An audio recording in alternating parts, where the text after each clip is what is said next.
Divinity Original Sin is a man's RPG, if you know what I'm saying. No babies allowed, even the easy mode is booty breaking hard, requiring an eye for strategizing and careful planning. There's also a one life only mode if you're feeling suicidal and just need that one final push. This game ate up 50 hours of my life, and so here I am trying to tell you why it's the best thing.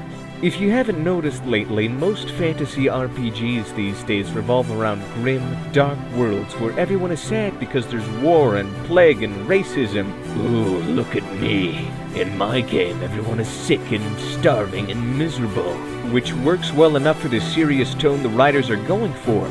But I don't know about you, but I play games to have fun, not contemplate how meaningless and tragic life is, which is ironic because I like Dark Souls so much. Which is why I like Divinity Original Sin's take on the classic fantasy world, which we're all so familiar with.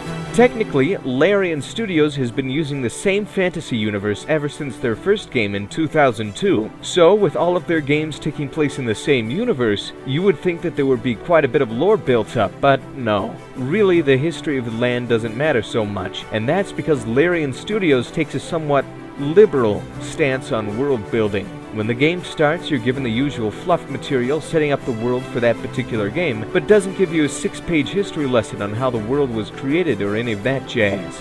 You are a source hunter. You hunt source. What is source? I don't know, but it's evil, so kill it. Not to say that the game's story isn't fantastic, because it really is. Anyway, the game is fun because it's funny. Dialogue, quests, fluff text, fourth wall breakage. The entire game has a feeling of cheerful lightheartedness, despite the story being about an evil cult that's really into killing people.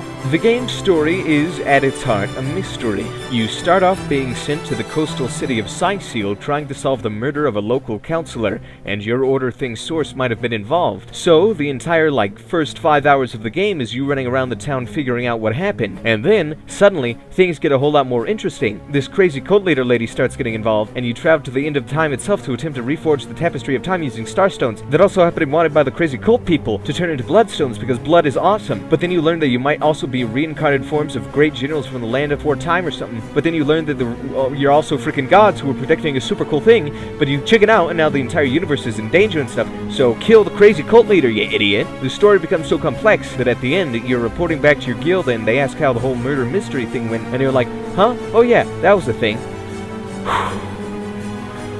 Alright. I am calm.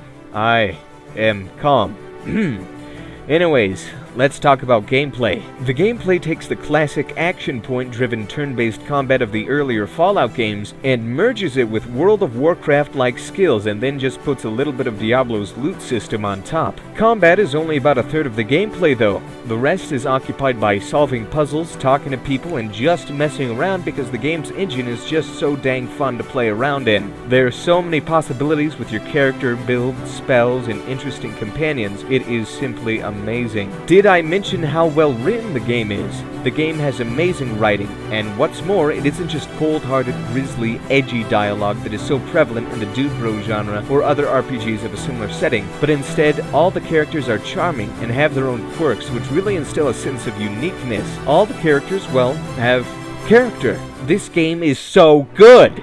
Unfortunately, however, the game has quite a barrier for entry. Not many players these days are interested in sitting down to a complex old-style CRPG, which requires a lot of trial and error, and certainly more than a few trips to the wiki page. And I know this because that's exactly how I was. I always wanted to get into these kinds of RPGs, and believe me, I tried, but I was never able to get too far into them before this game. These kinds of games tend to abuse the difficulty curve ruthlessly, and often require you to read insurmountable mountains of text. In fact, I was just an inch away from never playing Divinity ever again when I finally decided, nope, I am beating this game no matter what, can't stop me, I'm going to do it.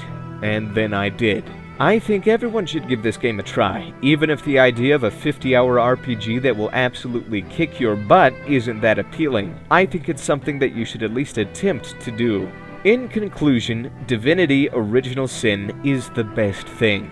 I am beyond excitement for the sequel, which seeks to improve everything the first game brought to the table, and I think it deserves every ounce of praise I can possibly bestow upon it. Do yourself a favor and buy this game. You might think you don't have what it takes to get into it, but believe me, you'll learn. My name is Javik, and may we meet again.